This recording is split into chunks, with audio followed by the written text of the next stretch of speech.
On continue toujours dans le domaine médical avec Mehdi Bordji, mon invité, pour le projet Open Stent Solutions, un projet absolument incroyable. 80% des patients atteints d'insuffisance mitrale dans le monde se voient refuser la chirurgie parce que c'est jugé à trop haut risque chirurgical.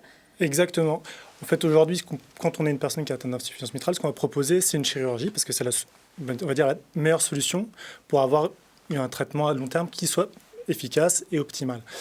Cependant, quand on fait une chirurgie à cœur ouvert, c'est très lourd. Donc souvent, les personnes concernées par ce genre d'insuffisance sont des personnes plutôt âgées, de plus de 75 ans. Et donc, dans ces conditions, elles se voient refuser cette solution. Donc nous, à Open Stent Solutions, on a proposé en fait une approche complètement différente de ce qui était fait jusqu'à maintenant pour justement éviter d'avoir recours à la chirurgie. Et donc, on développe actuellement une solution, ce qu'on dit mini-invasive, c'est-à-dire qu'on va en fait faire une valve cardiaque artificielle qu'on va pouvoir déposer, qu'on va pouvoir réduire à une toute petite dimension, qu'on pourra ensuite acheminer par les veines jusqu'au cœur, et on pourra ensuite procéder au remplacement de la valve défectueuse. Et donc diminuer considérablement le risque. Diminuer le risque, rendre l'opération donc beaucoup moins lourde, rendre la convalescence aussi beaucoup moins lourde, et donner donc un accès à des soins à des personnes qui jusqu'aujourd'hui peuvent se le voir refuser. Et vous venez de clôturer d'ailleurs un tour de table à 2,5 millions pour pouvoir accompagner justement le développement de ce projet, de cette initiative. Exactement. Donc aujourd'hui, on a effectivement fait une levée de fonds de 2,5 millions d'euros.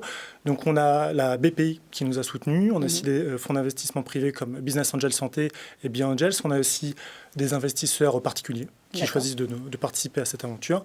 Et ça va nous permettre donc de finaliser notre premier prototype, donc vraiment de s'assurer qu'il soit fonctionnel et qu'il réponde à toutes nos demandes, aux besoins.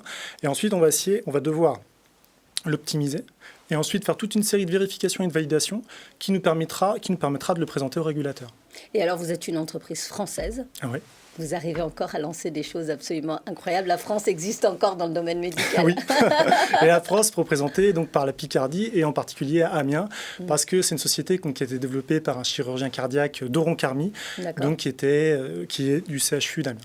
Voilà. D'accord. Quels sont les autres projets absolument incroyables? Ça en fait un gros déjà. Ça fait un gros projet. Donc dans cette partie-là, en fait, dans ce projet-là, on peut distinguer deux éléments principaux. Donc, je vous ai parlé de la valve artificielle sur laquelle je travaille, qu'on est en train de développer collectivement. Et de l'autre côté, on a ce qu'on appelle le cathéter, donc ce qui va être notre système de délivrance et notre système d'acheminement, qui est aussi un challenge pour réussir cette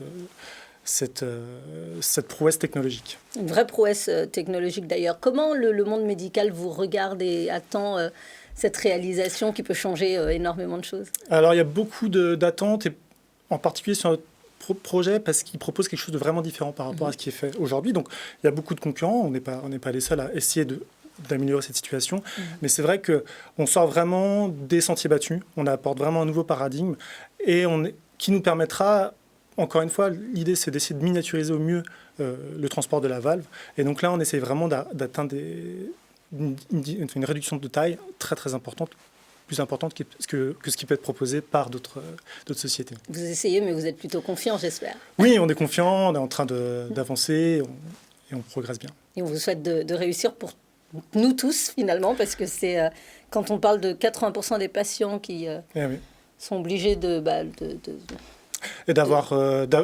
avoir de traitement. De ne pas avoir de traitement et de subir finalement ce qui se passe. Et donc d'être dans une condition physique et de santé qui... Vous espérez aboutir quand sur ce projet? Alors, nous, on va dire le premier prototype, là, on espère finir cette année ou en début d'année prochaine. Et après, par contre, on a une démarche de démontrer la faisabilité, démontrer que le produit respecte bien tous les critères par rapport au régulateur. Ça va prendre beaucoup plus de temps. Ouais. Et si on veut vraiment aller jusqu'à la commercialisation, là, on peut attendre encore après 2025 pour vraiment réussir à mettre le produit sur le marché et que tout le monde puisse en bénéficier. L'important, c'est de le démarrer maintenant. Voilà, de montrer que c'est possible.